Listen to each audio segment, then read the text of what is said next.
call. Please remain standing for a prayer and the pledge to the flag. Call the Warren County Commission meeting to order, and I'll turn it over to Mr. Gary Prager for the invocation. Thank you, Mr. Chairman. I'd like to introduce our new minister at Westwood Church of Christ, Michael Rounds. Michael and his wife Mackenzie and daughter Mariah moved up here from South Carolina, Greenville, South Carolina, and we're proud to have him. Michael. Let's pray together. Our Father and our God, we thank you for this beautiful day that you've blessed us with after a week full of storms. And Father, we thank you for the safety that you've granted each of us. Father, I pray that you would be with these leaders, that you would guide them as they consider how we spend our money in this area, that you would bless them with wisdom and knowledge, and that you would guide their thinking. And may we all look to you for strength and understanding. I pray that you'll be with us through the days ahead, and that we would strive to honor you as long as you give us here on this earth. We thank you for Jesus, and we pray in his name. Amen. Amen. I'll now turn it over to Mr. Cole Tyler for the Pledge of Allegiance. Thank you, Mr. Chairman. Tonight, ladies and gentlemen, we got some kids from Centertown School. If they would, they'd step up here in line, please. I'm going to introduce them. We got Mr. Leighton Taylor. We got Mr. Caden Pack. We got Mr. Parker Knowles. Those gentlemen are getting ready to be upcoming 5th graders in Centertown. We got Miss Kinsley Knowles and Miss Lindley Taylor. These ladies are getting ready to be upcoming 3rd graders. And we got Mr. Red Alexander, and he's getting ready to be a 1st grader. Oh, or 2nd grader. Sorry, that's my daughter. That's my daughter, I'm sorry. I pledge allegiance to the flag of the United States of America and to the republic for which it stands, one nation, under God, indivisible, with liberty and justice for all.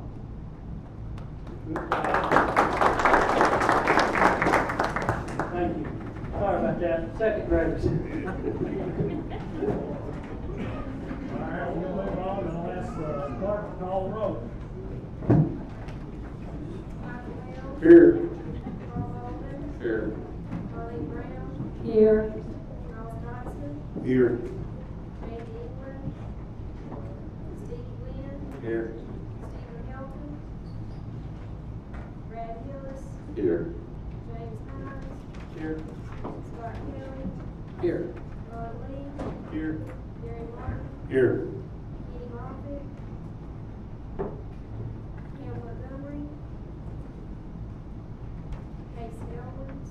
Here. Gary Prater. Here. Chris Rippey. Here. Christy Ross. Here. Scott Ruble. Here. Tommy Savage. Here. Donna Smith. Here. Philip Stout. Here. Cole Taylor. Here. Lane Wiltshire. Here.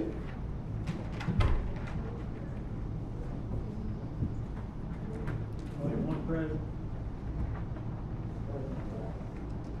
All right, at this time, I would entertain a motion to adopt our docket. Got a motion by Mr. Michael Bell. Do I hear a second? Got a second, Mr. Dodson. Mr. Chairman, Mr. Rubin. I would like to amend the docket. We have got a couple of discrepancies number-wise on from item 3 to item 6. And you have a list, or you have a packet of those on your desk, starting with GFFY 2223-49. I would move that we change the incorrect numbers that are on the docket. The top two are only going to make a couple of number changes, but item 3 will change to amendment GFFY 2223-49. Item 4 will change to amendment SFFY 2223-4. Item 5 will change to amendment HWFY 2223-8. And item 6 will change to an appropriation memo for the ARP funds. And I'll put that in form of a motion. Second motion. Got a second motion by Mr. Ruben, a second by Mr. Prager.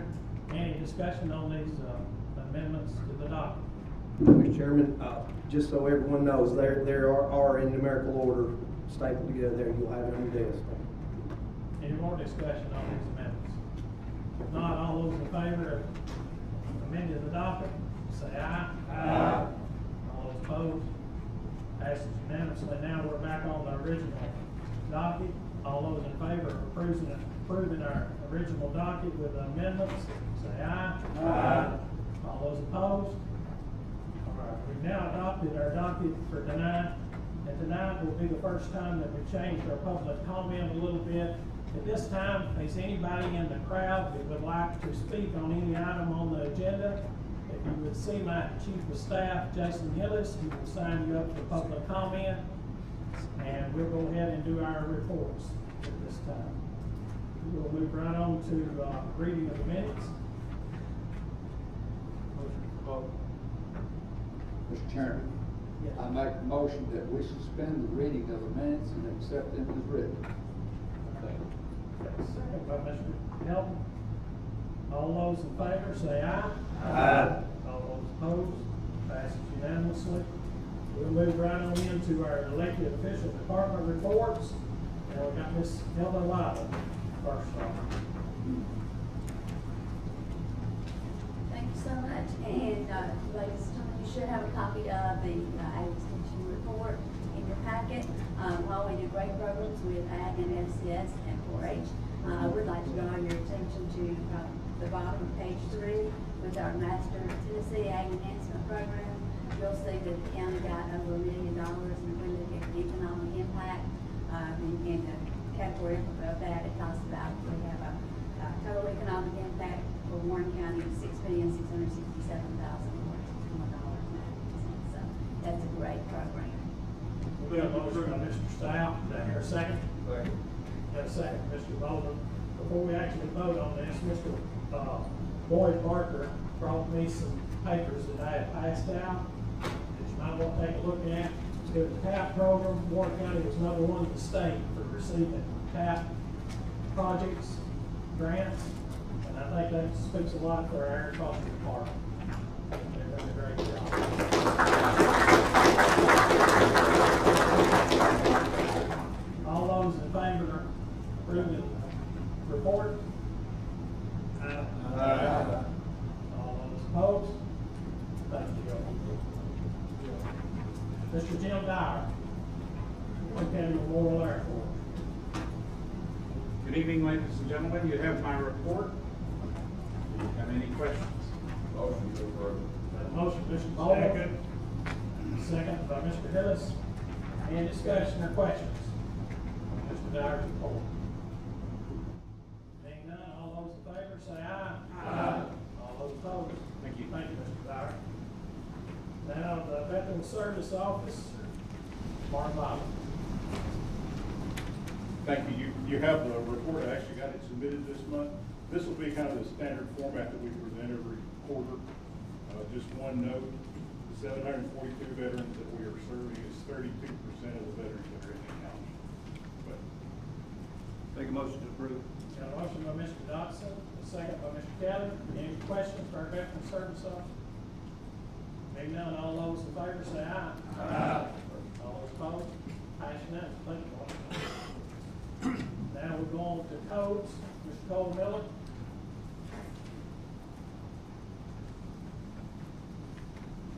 Sorry, y'all had to wait, I said all the way back. Ladies and gentlemen, you got my reports, if y'all have any questions, feel free to ask. Motion approved. Motion by approved, Mr. Taylor. Do I hear a second by Mr. Satter? Any questions on the codes? Mr. Chairman, I want to comment. I look over your report, it's a lot different from the ones we've had in the past. You did a great job. Well, I sure appreciate it. It's so easy to read, and it's very detailed. Thank you. Thank you. All those in favor of adopting this report, say aye. Aye. All those opposed, pass unanimously. Thank you, Cole. We'll move right on to EMA, Mr. Jim Cunningham.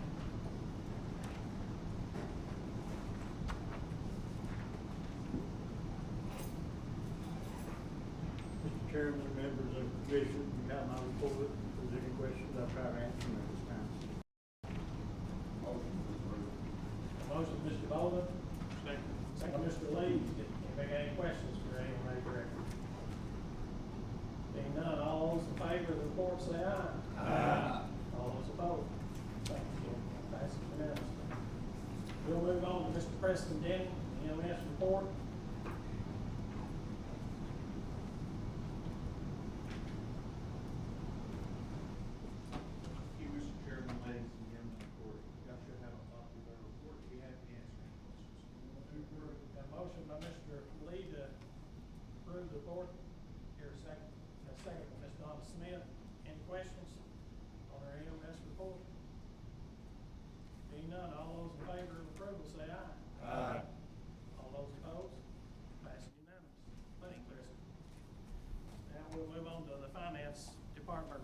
Mr. Cox. Thank you, Mr. Chairman. Ladies and gentlemen of the court, you have my report.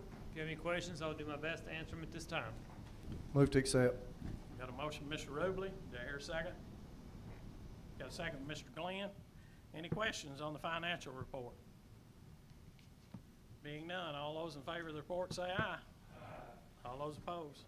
Passes unanimously. We'll move on into our committee reports, budget and finance.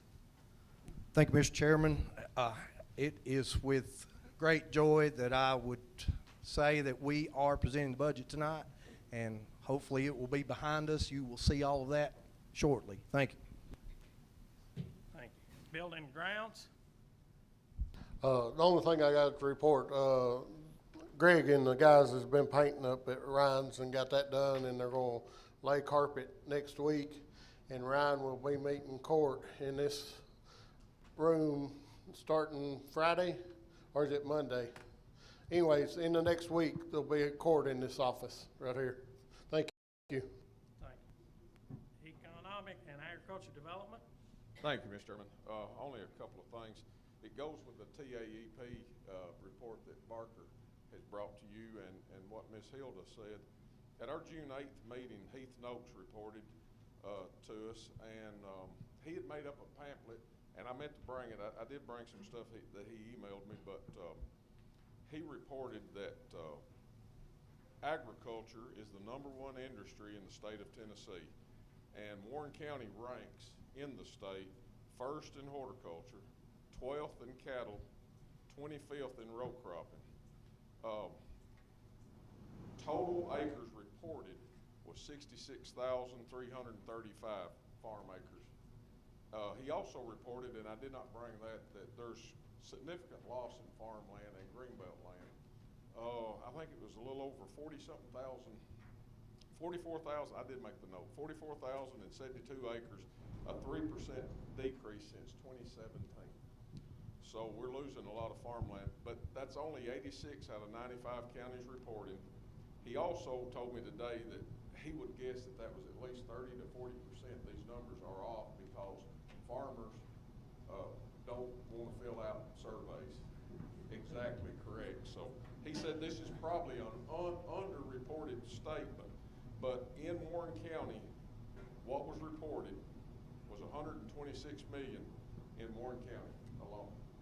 That's 3% of the state's economy, and that's in the top. There's a couple of counties in West Tennessee that just do row cropping that reported 4%, but 3%, that's a pretty good dent in Tennessee's economy for agriculture.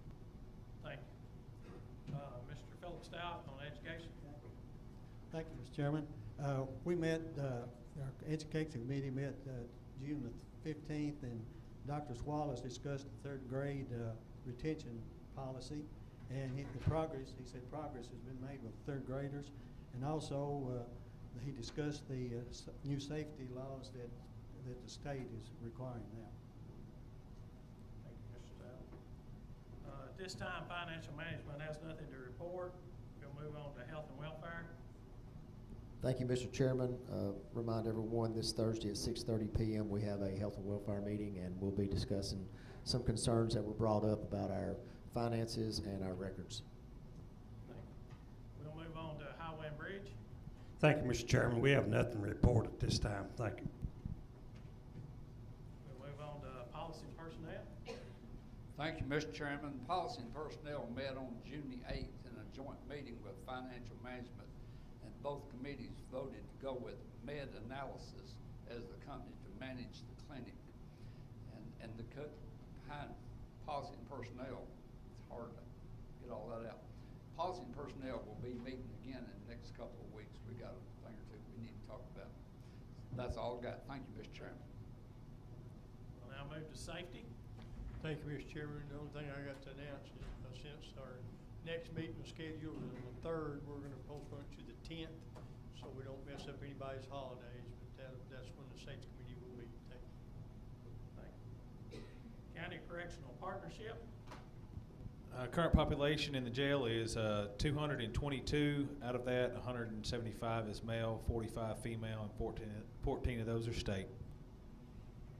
Thank you. Legislative Committee. Thank you, Mr. Chairman. We have nothing to report at this time. Do we have any public comment, Mr. Ellis? No public comment this time. We'll move right on into new business, and we'll let Mr. Cotton handle it first. Item number 1. Thank you, Mr. Chairman. This is budget amendment GP FY 22-23-10 for the general purpose schools in order to establish line items for the vocational innovative school grant year 1. Motion to approve. A motion by Mr. Bell, second by Ms. Owens. Any discussion on this amendment? All right, I'll ask clerk to call the roll. Michael Bell, Yes. Carl Bolden, Yes. Carleen Brown, Yes. Charles Dodson, Yes. Steve Glenn, Yes. Stephen Helton, Yes. Brad Hillis, Yes. James Hines, Yes. Scott Kelly, Yes. Ron Lee, Yes. Gary Martin, Yes. Casey Owens, Yes. Gary Prater, Yes. Chris Rippey, Yes. Christy Ross, Yes. Scott Ruble, Yes. Tommy Savage, Yes. Donna Smith, Philip Stout, Yes. Cole Taylor, Yes. Blaine Wiltshire. Yes. Anyone want to change your vote? 21 yes. 21 yes. Passes 21-0. We'll move on to item number 2. Mr. Cotton. Thank you, Mr. Chairman. This will be amendment GP FY 22-23-11 for the general purpose schools. This would be to appropriate the additional funds needed to finish the Warren County Middle School parking lot. Motion to approve. Motion to approve, Mr. Stout. Second, Mr. Rippey. Second. And I hear any discussion on this amendment? Being no questions, I'll ask clerk to call the roll. Michael Bell, Yes. Carl Bolden, Yes. Carleen Brown, Yes. Charles Dodson, Yes. Steve Glenn, Yes. Stephen Helton, Yes. Brad Hillis, Yes. James Hines, Yes. Scott Kelly, Yes. Ron Lee, Yes. Gary Martin, Yes. Casey Owens, Yes. Gary Prater, Yes. Chris Rippey, Yes. Christy Ross, Yes. Scott Ruble, Yes. Tommy Savage, Yes. Donna Smith, Philip Stout, Yes. Cole Taylor, Yes. Blaine Wiltshire. Yes. Anyone want to change your vote? 21 yes. Motion passes 21-0. We'll now move on to item number 3. Mr. Cotton. Thank you, Mr. Chairman. This will be amendment GF FY 22-23-49. This would be a year-end adjustment for the general fund. It's in some of your paperwork that was on your desk. That's why we amended the document. I hear a motion. Got a motion from Ms. Christy Ross, second by Mr. Dodson. Any questions about these amendments? This year-end cleanup amendments is what they are for the general purpose budget. No questions? We'll ask clerk to call the roll. Michael Bell, Yes. Carl Bolden, Yes. Carleen Brown,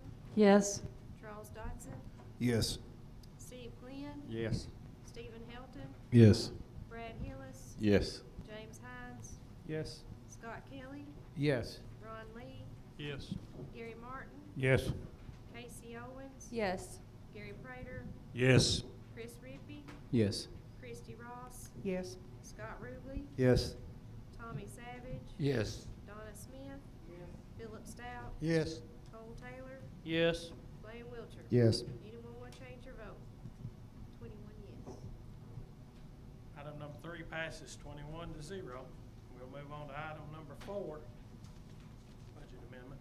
Mr. Cotton. This will be amendment SF FY 22-23-4.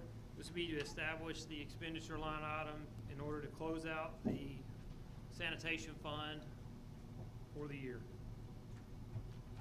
So moved. Got a motion, Mr. Ruble. Got a second by Mr. Stout. Any questions to this amendment? Any no questions, I'll ask clerk to call the roll. Michael Bell, Yes. Carl Bolden, Yes. Carleen Brown, Yes. Charles Dodson, Yes. Steve Glenn, Yes. Stephen Helton, Yes. Brad Hillis. Yes. James Hines. Yes. Scott Kelly. Yes. Ron Lee. Yes. Gary Martin. Yes. Casey Owens. Yes. Gary Prater. Yes.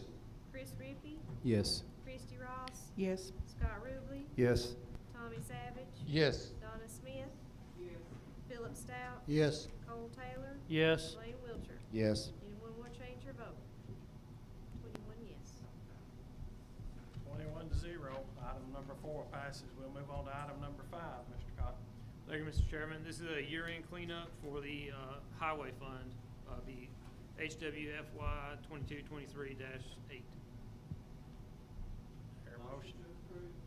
Motion by Ms. Smith, second by Mr. Wiltshire. Anybody have any questions about the highway amendment? If there's no question, I'll ask the clerk to call the roll. Michael Bell. Yes. Carl Bolden. Yes. Carleen Brown. Yes. Charles Dodson. Yes. Steve Glenn. Yes. Stephen Helton. Yes. Brad Hillis. Yes. James Hines. Yes. Scott Kelly. Yes. Ron Lee. Yes. Gary Martin. Yes. Casey Owens. Yes. Gary Prater. Yes. Chris Rippey. Yes. Christy Ross. Yes. Scott Ruble. Yes. Tommy Savage. Yes. Donna Smith. Yes. Philip Stout. Yes. Cole Taylor. Yes. Lane Wiltshire. Yes. Anyone want to change your vote? 21 yes. Motion passes 21-0. We'll move on to item number 6, Mr. Cotton. Thank you, Mr. Chairman. This is an appropriation memo for the American Rescue Plan funds. This is the third such a memo for these funds, and this would finish up the removal of unencumbered ARP funds. These funds will be transferred to the general fund and then moved back out of the general fund into a capital projects fund. So move. Second. Who said that? Mr. Prater made the motion. Cole Taylor seconded the motion. Any discussion on this? Anybody have any questions? If not, I'll ask clerk to call the roll. Michael Bell. Yes. Carl Bolden. Yes. Carleen Brown. Yes. Charles Dodson. Yes. Steve Glenn. Yes. Stephen Helton. Yes. Brad Hillis. Yes. James Hines. Yes. Scott Kelly. Yes. Ron Lee. Yes. Gary Martin. Yes. Casey Owens. Yes. Gary Prater. Yes. Chris Rippey. Yes. Christy Ross. Yes. Scott Ruble. Yes. Tommy Savage. Yes. Donna Smith. Philip Stout. Yes. Cole Taylor. Yes. Lane Wiltshire. Yes. Anyone want to change your vote? 21 yes. Item number 6 passes 21-0. We'll now move on to item number 7, resolution. Mr. Scott Ruble. Thank you, Mr. Chairman. This is a resolution for the appropriations for the nonprofits, and this does include the volunteer emergency services in the county. This was reviewed by the Nonprofit Review Board and the Budget Finance Committee, and I so move. Got a motion, Mr. Ruble. Got a second by Mr. Taylor. Any discussion? Mr. Chairman. Mr. Help. So I've been struggling with this, some of these fundings that we've done. We're taking money from our taxpayers and distributing it through different organizations as we see fit. But in the meeting, we excluded one group that requested money, and it's My Father's Closet. My question would be, can we fund what we funded last year for them? It was brought up in the meeting that they have not received their money this year, or not gotten their money yet, and it's to my knowledge that they were having trouble with their tax ID number. They had to actually get an accountant hired to get that straightened out. They've got that straightened out and plan on getting their money. And so with that, my question, I guess, would be, what would happen if we funded them? Is it going to mess up? What's it going to mess up, or do we have the funding to be able to do that? Is that Justin? I mean, statistically, I mean, it's an immaterial amount for the county as we stand. We're not hurting this year, so the general fund wouldn't hurt the general fund to be able to fund them. Then I move that we add to this list $7,500 for My Father's Closet. Second. Is that a form of amendment? Yes. Who's second? Mr. Wiltshire, second. Any discussion? Mr. Chairman, the motion was made in the meeting and seconded and passed unanimously that we would not spend any more money than we did last year, and we've already spent those funds. We have done that in committee, but when you move to the courtroom, the full court we will have to address the amendment that's on the floor. You will be voting on adding $7,500 to my father's closet. We have a motion and a second, so it'll have to be voted on. And I'll be asking the clerk to call the roll if there's no more discussion. Mr. Chairman, thank you. I wasn't on that committee, but I was in that meeting that night, and I'm not mistaken, I want everybody to know this. Nobody was trying to take no money from everybody, but it had been 10 months, and they may have a problem with their tax ID. I'm not saying they didn't, but it had been 10 months, and they just figured if they didn't get it within 10 months, they could still come pick it up by June the 30th, if I'm not mistaken. Am I right on that? And as long as they picked it up, we could just consider that as being for this year. I think that's the reason that it was done, if I'm not mistaken. I'm not sure who made that motion, but that was the reasoning of it. It wasn't they were trying to take money from them. We just said, I heard them say they've not picked it up in 10 months. So if they've not needed it in 10 months, then, that's why they deducted it. I do remember that being said. I just wanted that to be known, that it wasn't that they were trying to take money from them. They did. Let Mr. Rubley speak. Mr. Chairman, he took the words right out of my mouth, but we are 11 months in right now. So basically, if they come and pick up their contribution now, then they will have the $7,500 for this next fiscal year. And the next year, they can come and request again.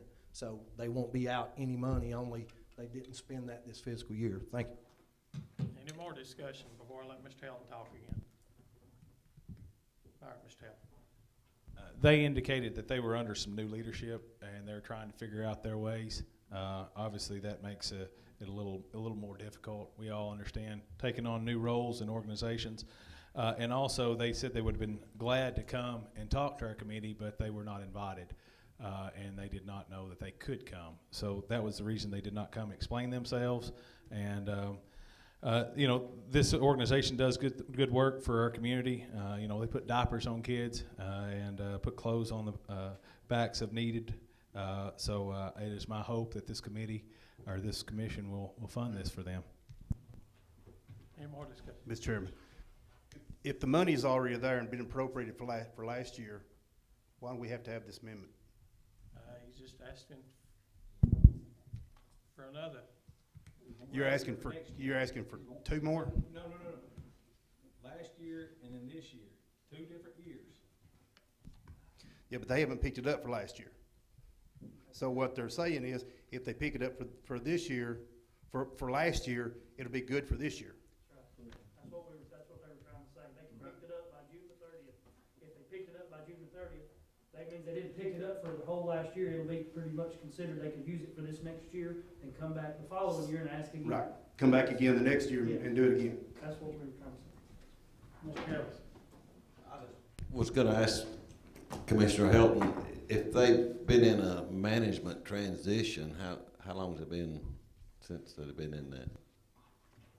I'm not 100% sure of all of that information. They had some partners, from my understanding. They had to separate, get their own 501c3 and their own tax number. They had to hire an accountant.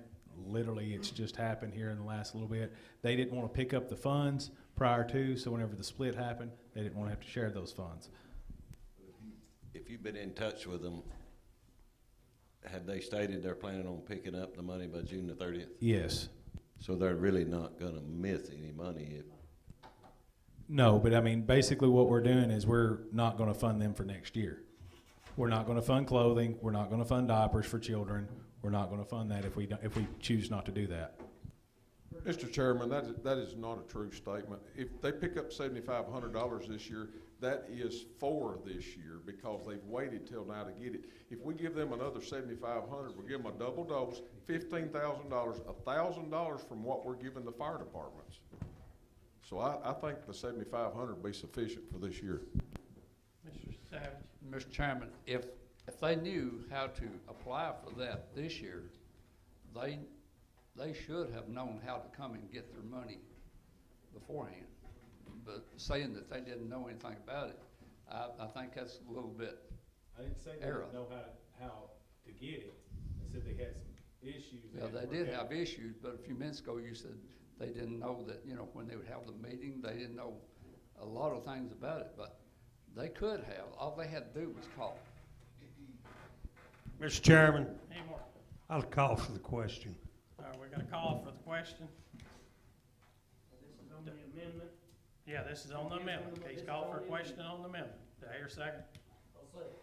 Michael, second. Now, you're just voting on whether we end debate or not. It's what you're voting on.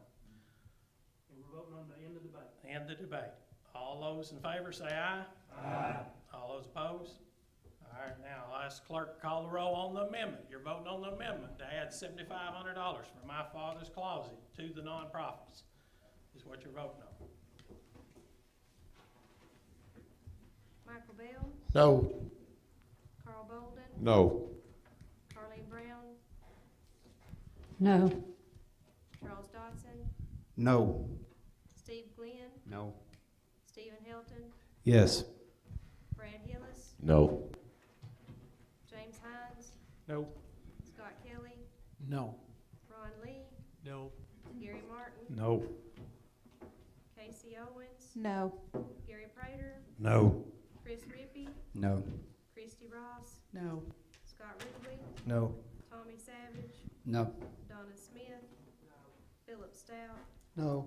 Cole Taylor, No. Blaine Wiltshire. Yes. Anyone want to change your vote? The amendment fails 19-2. Now we're back on the original motion to vote on our nonprofit appropriations is before you now. Any discussion? Being none, I'll ask clerk to call the roll. Michael Bell, Yes. Carl Bolden, Yes. Carleen Brown, Yes. Charles Dodson, Yes. Steve Glenn, Yes. Stephen Helton, Yes. Brad Hillis, Yes. James Hines, Yes. Scott Kelly, Yes. Ron Lee, Yes. Gary Martin, Yes. Casey Owens, Yes. Gary Prater, Yes. Chris Rippey, Yes. Christy Ross, Yes. Scott Ruble, Yes. Tommy Savage, Yes. Donna Smith, Philip Stout, Yes. Cole Taylor, Yes. Blaine Wiltshire. Yes. Anyone want to change your vote? 21 yes. Item number 7 passes 21-0.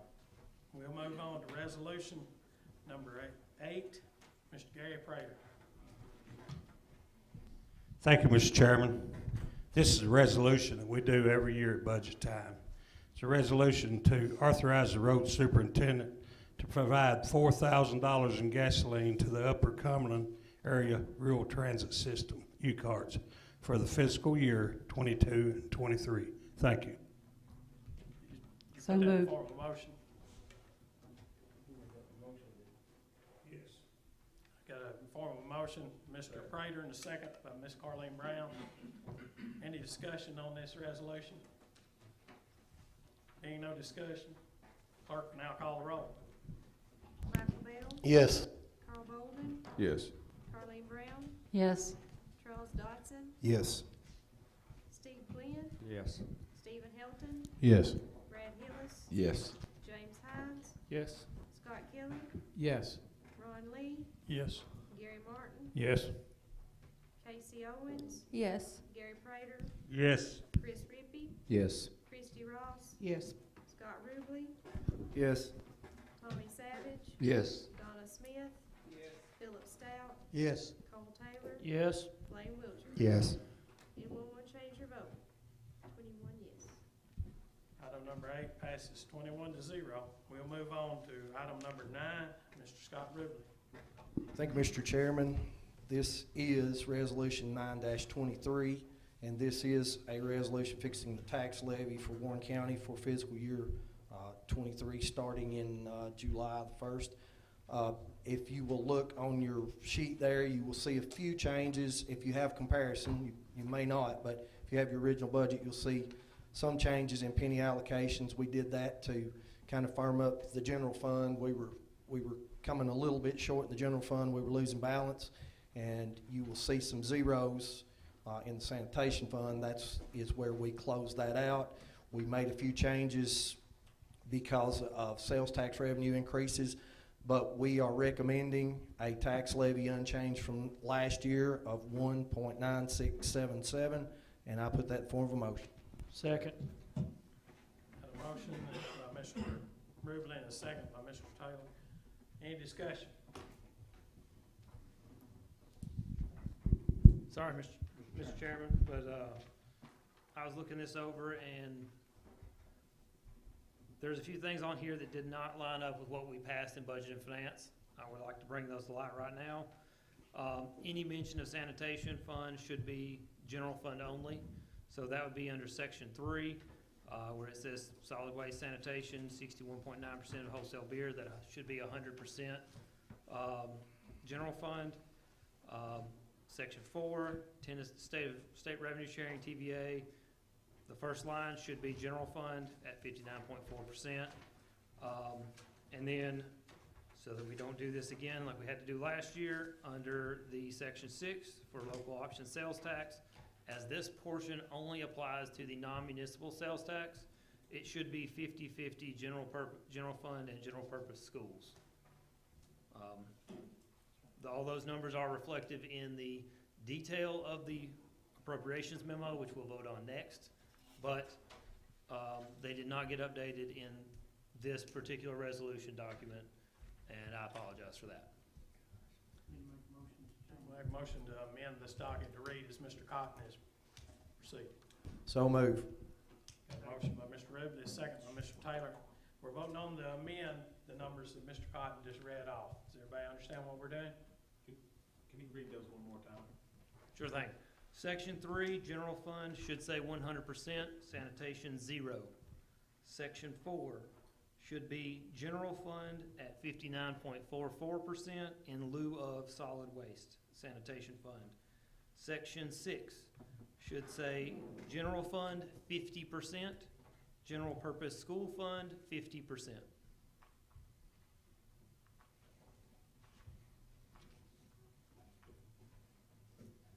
Does anybody else have any questions about the amendment? That's what we're amending to make those reflect those numbers. If there's no question, then you're just voting on the amendment now. I'll ask the clerk to call the roll. Michael Bell? Yes. Carl Bolden? Yes. Carleen Brown? Yes. Charles Dodson? Yes. Steve Glenn? Yes. Stephen Helton? Yes. Brad Hillis? Yes. James Hines? Yes. Scott Kelly? Yes. Ron Lee? Yes. Gary Martin? Yes. Casey Owens? Yes. Gary Prater? Yes. Chris Rippey? Yes. Christy Ross? Yes. Scott Rubley? Yes. Tommy Savage? Yes. Donna Smith? Yes. Philip Stout? Yes. Cole Taylor? Yes. Blaine Wiltshire? Yes. Anyone want to change your vote? 21 yes. The amendment passes 21-0. Now we'll vote on the tax levy as the numbers have been changed. Any discussion on that? Mr. Chairman, could Mr. Cotton give us an approximate number on the fund balance, what it will be this year? I know it's hard to pin it down, but just approximate. Are you talking about the end of The next fiscal year. the end of next fiscal year? The general fund balance is expected to be $5,085,000. I'm just talking about percentage. Percentage of expenditures 20.64. All right, any more questions? I'll now have the clerk call the roll on the tax levy. Michael Bell? Yes. Carl Bolden? Yes.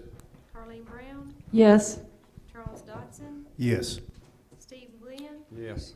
Stephen Helton? Yes. Brad Hillis? Yes. James Hines? Yes. Scott Kelly? Yes. Ron Lee? Yes. Gary Martin? Yes. Casey Owens? Yes. Gary Prater? Yes. Chris Rippey? Yes. Christy Ross? Yes. Scott Rubley? Yes. Tommy Savage? Yes. Donna Smith? Yes. Philip Stout? Yes. Cole Taylor? Yes. Blaine Wiltshire? Yes. Anyone want to change your vote?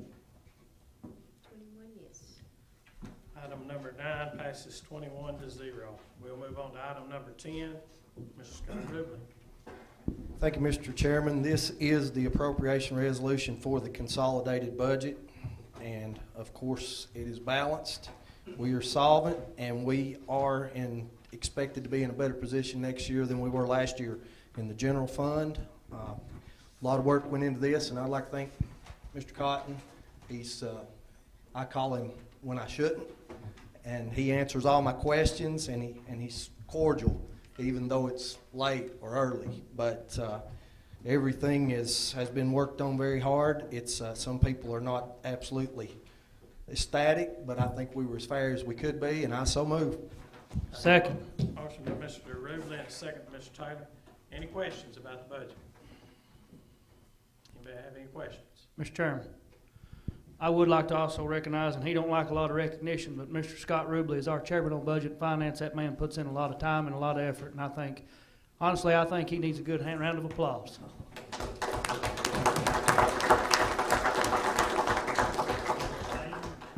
Any more discussion on the budget that's before you? If not, I'll ask the clerk to call the roll. Michael Bell, Yes. Carl Bolden, Yes. Carleen Brown, Yes. Charles Dodson, Yes. Steve Glenn, Yes. Stephen Helton, Yes. Brad Hillis, Yes. James Hines, Yes. Scott Kelly, Yes. Ron Lee, Yes. Gary Martin, Yes. Casey Owens, Yes. Gary Prater, Yes. Chris Rippey, Yes. Christy Ross, Yes. Scott Ruble, Yes. Tommy Savage, Yes. Donna Smith, Philip Stout, Yes. Cole Taylor, Yes. Blaine Wiltshire. Yes. Anyone want to change your vote? 21 yes. Item number 10 passes 21-0. We'll move on to item number 11. Mr. Helton, I'll let you present this for the Sheriff's Department. Thank you, Mr. Chairman. This amendment here is to establish the retirement age for the Sheriff's Department. This is a resolution to establish mandatory retirement age requirements pursuant to the Tennessee Code annotates Section 8-36-205 to authorize the payment of supplemental bridge benefits pursuant to the Tennessee Code annotates Section 8-36-211 and authorizes Group 1 members who have credible service in a Group 1 position covered by such mandatory age retirement to retire on services retirement benefits upon identifying as age of 55 with 25 years of credible service to pursuant to the Tennessee Code annotate Section 8-36-201A2, and I so move. Here a second. Got a second by Mr. Dodson. Our Sheriff's Department has requested this to help retain employees. Is there any discussion on this?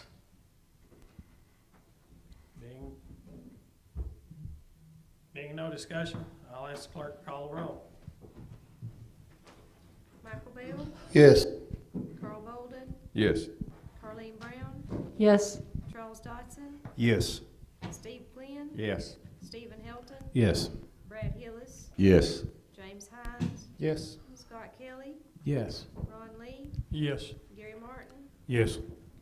Casey Owens, Yes. Gary Prater, Yes. Chris Rippey, Yes. Christy Ross, Yes. Scott Ruble, Yes. Tommy Savage, Yes. Donna Smith, Philip Stout, Yes. Cole Taylor, Yes. Blaine Wiltshire. Yes. Anyone want to change your vote? 21 yes. Item number 11 passes 21-0. We'll move on to item number 12. Mr. Carl Bolden. Thank you, Mr. Chairman. This is the airport zoning map. I'll try to abbreviate this as much as possible. Whereas pursuant to TCA Code 42-6-103, every municipality and county in Tennessee having an airport hazard area within its territorial limits shall adopt, administer, and enforce airport zoning regulations. And whereas the airport zoning map is unable to be located, and it is the desire of the legislative body of Warren County, Tennessee, and the Warren County Memorial Airport Zoning Committee to have the map recreated utilizing the original language of the zoning resolution, and the Warren County Memorial Airport Commission has retained the engineering firm of Stantec to produce a map which creates a visual representation of the current airport zoning regulations. Now therefore let be it resolved by the county legislative body of Warren County, Tennessee, meeting in regular sessions on this 26th day of June 2023, that Section 1, that the map attached herein as Exhibit A to this resolution is hereby adopted as the official Warren County Memorial Airport zoning map. Section 2, that no part of this resolution shall be considered to create, modify, or otherwise alter the existing airport zoning resolution. Section 3, that upon passage of this resolution, the Warren County Airport Memorial zoning map shall be filed for record in the offices of the Warren County Clerk and the Warren County Register of Deeds, and additional original copies shall be stored in the offices of the Warren County Executive, the Planning Commission, and the Office of the Director of Warren County Memorial Airport. Section 4, that upon passage of this resolution, the Warren County Memorial Airport zoning resolution of July 2010 and the Warren County Memorial Airport zoning map shall be published online for public viewing. Section 5, that this resolution shall become effective upon passage, the welfare of the county requiring it. And I make a motion. Second. Got a Mr. Bolden, second by Mr. Rubley. Any discussion? These airport zoning regulations don't exist. We're just trying, we've not been able to locate the map, so this is getting us a map on file. Anybody have any questions? If not, I'll ask clerk to call the roll. Michael Bell. Yes. Carl Bolden. Yes. Carleen Brown. Yes. Charles Dodson. Yes. Steve Glenn. Yes. Stephen Helton. Yes.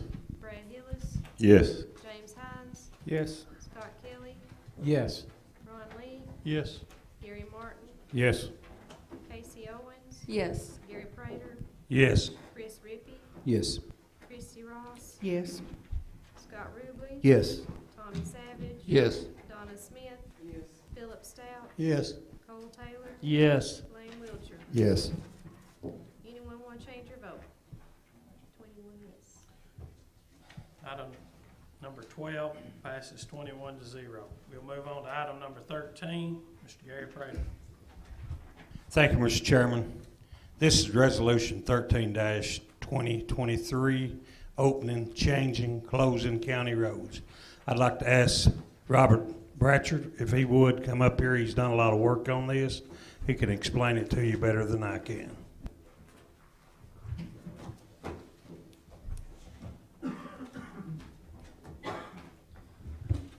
Good evening, ladies and gentlemen of the County Court. What you are considering tonight is a resolution that authorizes the Warren County Legislative Body to entertain a different way to open, close, or otherwise change county roads that are on the county highway list.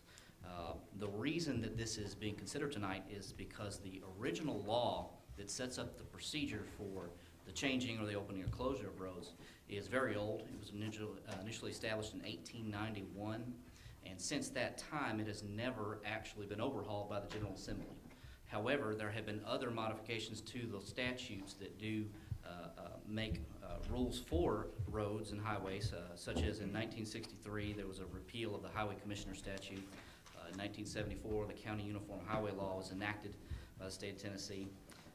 And the result is that there's a lot of incongruities between the new statutes and the old statutes. So what that means is that all the counties across the state have very complex and bizarre procedures for the process of opening, changing, or closing a county road.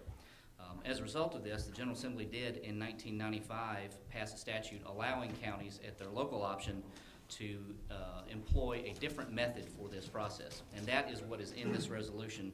It's a verbatim listing of all the requirements. The simplified procedure, if this were to pass tonight, is that if a county resident would like to have a road open, closed, or changed, they file a petition requesting the change to the highway superintendent, who then makes a recommendation on that petition and sends it over to the Planning Commission.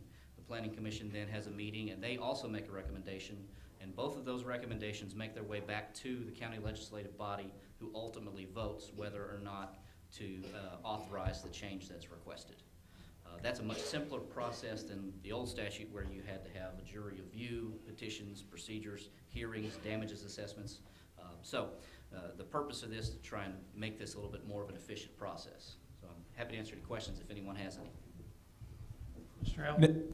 Will they, no matter whether it's, if the highway department or the planning is for or against it, will still come before the board, the petition will? That's right. They don't have the ability to stop a petition. They can simply make a negative recommendation and then explain why, and then it'll ultimately be the decision of the county legislative body in all circumstances. Thank you, Mr. Prater. Yes. So move. Thank you, ladies and Motion by gentlemen. Mr. Prater. Second. By Mr. Rubley. Mr. Chairman, it may not matter, but this one correction here on the, it says resolution number 12-2023 at the top.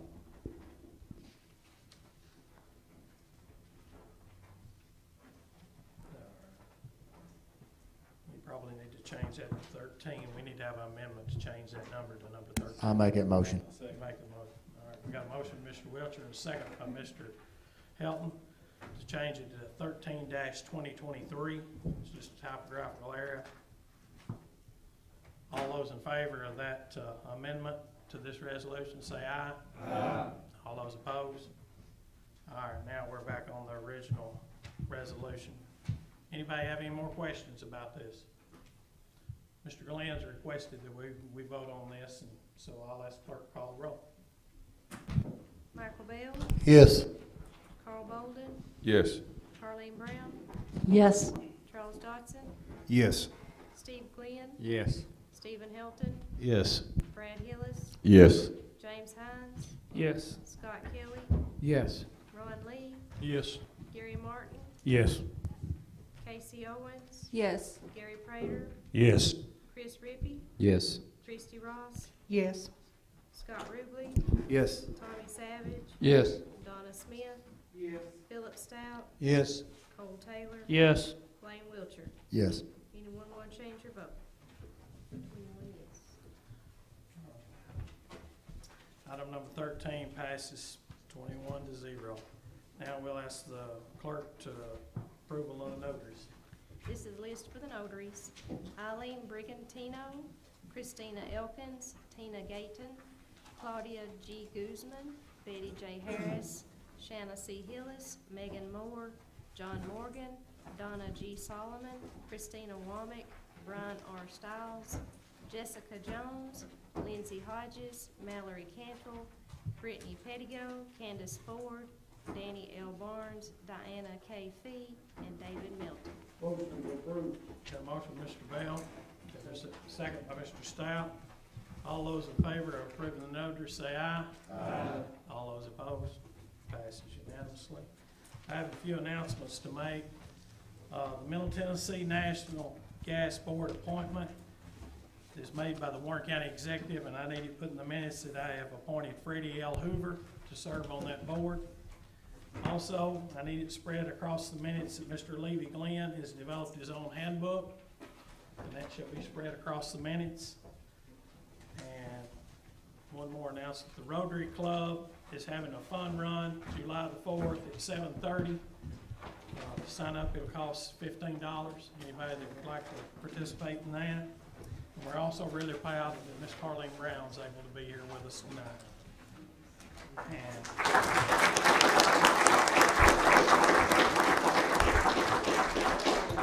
We'll move on to item number 13. Under special presentations, Cassell Davis for the Child Advocacy Center has got a lot of support here, and we're going to turn it over to her right now.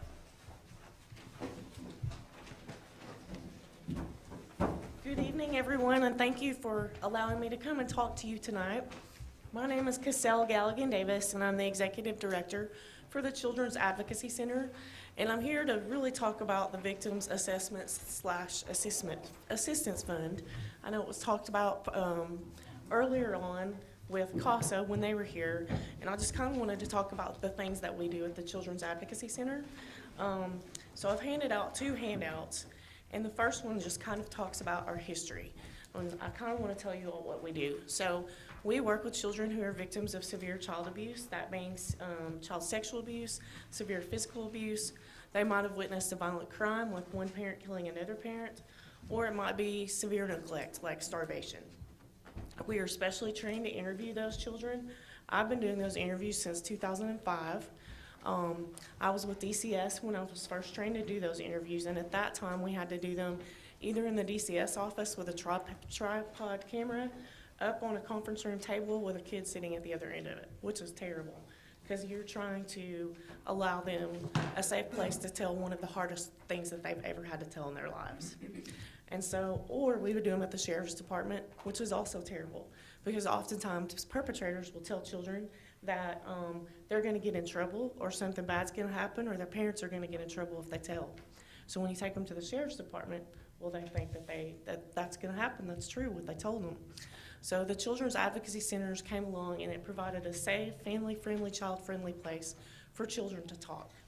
We are part of a criminal process as well. We work with the district attorney's office, we work with local law enforcement, and we work with the Department of Children's Services. Each of us has a specialty. Ours is the interviews, and we provide family advocacy. Family advocacy is so important because the caregivers, the non-offending caregivers that are there with the child are also experiencing trauma and they're in crisis. And so while the child's being interviewed, the family advocate sits with the family and helps them with the resources they need, and sometimes they just need someone that will sit there and listen.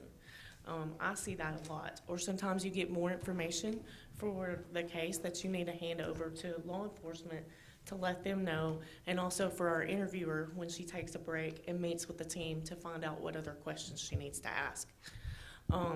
Then we also have trauma-informed counseling.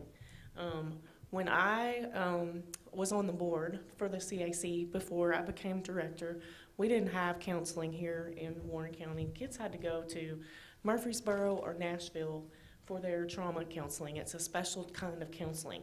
And when you talk about the cost for transportation, if they have transportation at all, and distance can also be a barrier, especially when you're in crisis, and that brings about other things like depression and things like that. It was really hard to get families to go consistently for the trauma counseling that they needed. So now we have it in the center.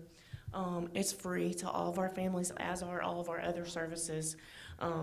But I've handed out another sheet, and you can see that as of June 20th this fiscal year, we had 595 trauma-informed therapy sessions at our center. That's a lot of trauma-informed therapy sessions, and we're so thankful that we can do that. When COVID came along, we had to end our trauma-informed therapy. I came February 2020, and then COVID came right behind me. And it broke my heart because we were paying out of pocket for it, and I knew how important it was. So whenever everything went telehealth, we ended it, and then we were able to get a local grant to bring it back. But that year was a tough year, and that fund helped us be able to keep the doors open. We did every single interview in person. We had masks, we had gloves, we even had glasses, because we never wanted to tell a child no. Those children deserve to have their story told, and those stories help to put the bad people away. Like I said, we do the interviews, we're neutral. DCS makes sure that those kids are safe. Law enforcement can charge the perpetrators, and then the DA's office is the one who prosecutes them. And so we all have our special parts, and we all have to work together. Another big thing that we do here in Warren and Van Buren counties is we do a lot of education and prevention throughout the communities. And so I have our numbers on here. It would cost $20 per person with the pamphlets and all the things that we hand out. We've total adults and children, we have provided 1,970 adults and children just this fiscal year with training and education and prevention. We go to the pre-K programs. I go to talk to clubs. We go into different grade levels of school and have different things that we teach them. Sometimes that helps a kid come forward and say that something's happened to them after you go to school and you talk about that it's okay to tell and that you need to protect your body and that that's your body. But we have age-appropriate things for each grade. The cost of that to the community would be $39,400. Forensic interviews in rural communities, they are averaged of what they think they cost is $435. When I worked in Murfreesboro, it was over $2,000 per interview was the estimated cost. So far this year, we've done 211 forensic interviews. That's 211 children that have had to come to talk about the abuse that they've had to endure. And then I talked about our trauma-informed therapy sessions, 595. And then the total cost and savings for our victims here in Warren and Van Buren counties is $169,860. If we didn't have those services and we weren't able to provide them for free, that's what the cost would be to the community and our victims. And so that fund just really helps us to continue to do that. And there have been times before I was there or when I was on the board that I know it helped keep the doors open just as it did during COVID. Does anyone have any questions for me? I can talk all day long about what I do, and I don't want to take up your whole night. I don't have any questions. I do want to compliment. I've been doing social work for a little bit over 20 years, and I've used the CAC since I lived in Warren County, and it's huge. If you've never had a kid do a forensic interview, it's life-changing. So everything she said, I'm backing up because it's a huge deal for kids in Warren County. Warren County serves a lot of kids. I also work at a hospital in Murfreesboro called Trust Point. It's the inpatient site. I can tell you how many kids I get from this county who's been there and have to go back here to do forensic interviews. It could literally change a kid's life to be like a better person, both male and female. So it's a big deal. So anything we can do to support it, I'm all in favor for it. Thank you very much. Thank you for doing that job. We're proud of you, and we're proud of Warren County. Thank you very much. Well, thank you. I'm fortunate to do it, so thank you. Anybody else? Is CASA still requesting the funding? Right now, it's just on hold. Do you have anybody else that you brought with you wants to speak? So I wanted to show everyone, our board is here tonight. Many of our members as well as our attorneys are here, and I can't do what I do without them. They support me and they support our staff. I forgot to mention that we also do forensic interviews in Spanish. Our interviewer is bilingual, and she's fantastic. She gets borrowed by other counties. She's actually going to Putnam County this week to do 2 interviews in Spanish. And then when the parents speak Spanish but the children speak English, she works with the family and does advocacy, and I do the interviews. Until this year, we've only had 2 people since about middle of 2021, just me and Judith Gomez, doing all the things that we do, but we work well together, and we're lucky. And now we have a half person that we're thankful for also, but we can't do it without most of these people sitting over here who are our board members. Do y'all want to stand up for a minute?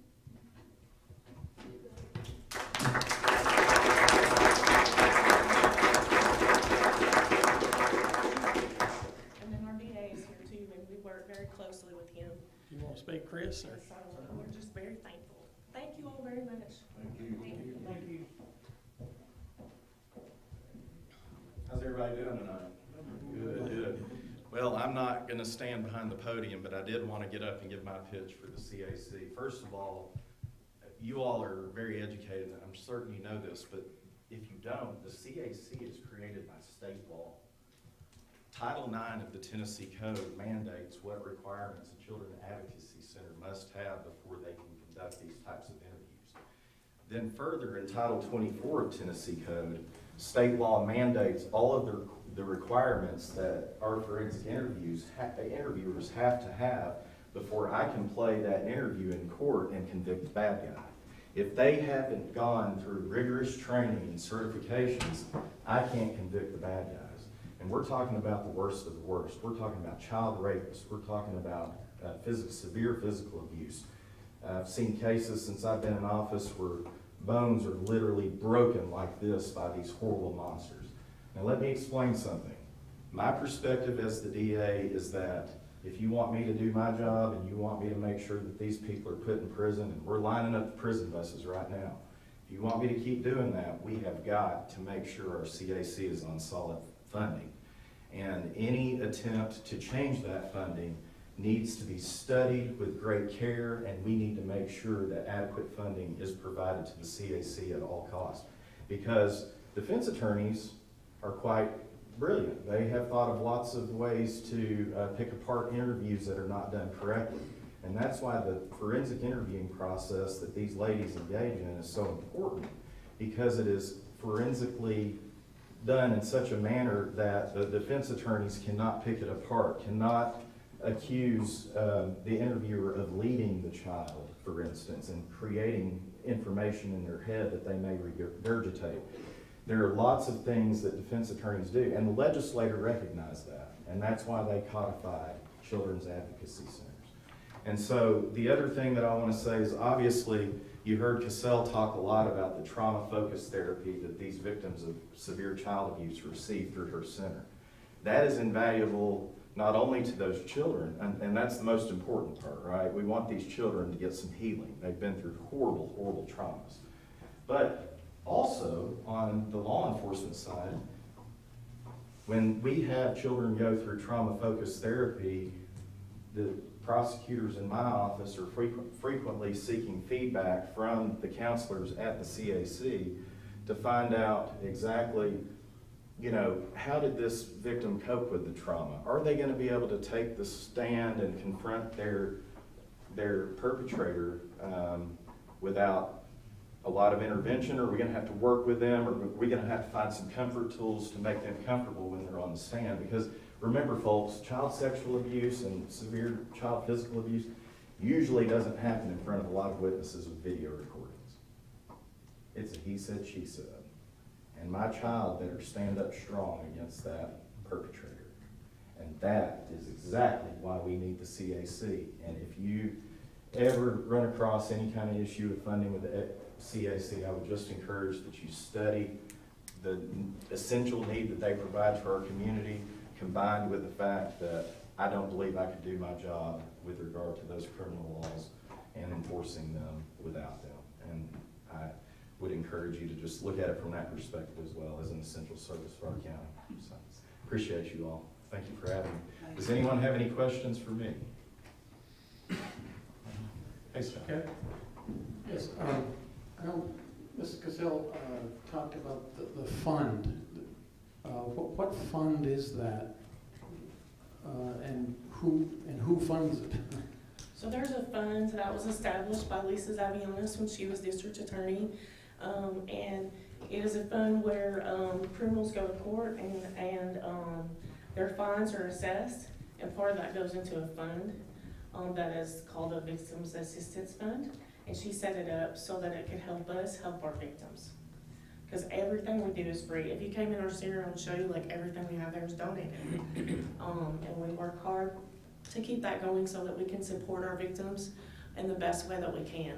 Like we have some kids who don't have insurance. Some of them are Hispanic. Some families just don't have health care. We can't provide them with the trauma-informed counseling that he's talking about without support to do it. As well as family advocacy and the interviews and the supplies and we have a recording system and cameras, all that stuff. You know, it costs money. We can't do it without it. Does that make sense? So that's why she set it up, was to help assist us in doing those interviews and supporting our families and doing prevention and all the things that we do. And it comes through the court cost fund and it is a budget line. It's also Van Buren County. Yes. Part of it. It is. Where is the 31st district? We serve Ward and Van Buren, and it's combined between the two counties. I think they send part of their funds, if I'm wrong, please tell me, down here, and it's combined. So there are court costs coming out of the Van Buren County system and the Warren County system into the same fund for that line item. And it is earmarked, but it is a combined fund for that effort. So. Mr. Chairman. Yeah. Mr. Kelly, the fund they're talking about is the fund that CASA come to us last month or the month before and was asking for half. That's the fund we're talking about. Oh, okay. Yes. They've always got the 100%. Right. CASA come last month or month before and asked for 50 of it. Okay. I'm just trying to make it simple for you. Thank you. Anybody else have any questions?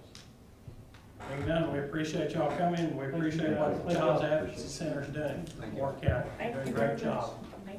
Thank you. I have one more announcement. We have set the closing on the mall for July the 3rd. I know we've done that before, but hopefully this time everything is in order and we're ready to go. So hopefully we'll be Sunday night. July the 3rd. Does anybody else have any more announcements? Mr. Chairman, with the budget time being over with, I'd like to make a motion that we adjourn. And I'll second. And a second, Mr. Johnson, all in favor, say aye. Aye. Thank you all.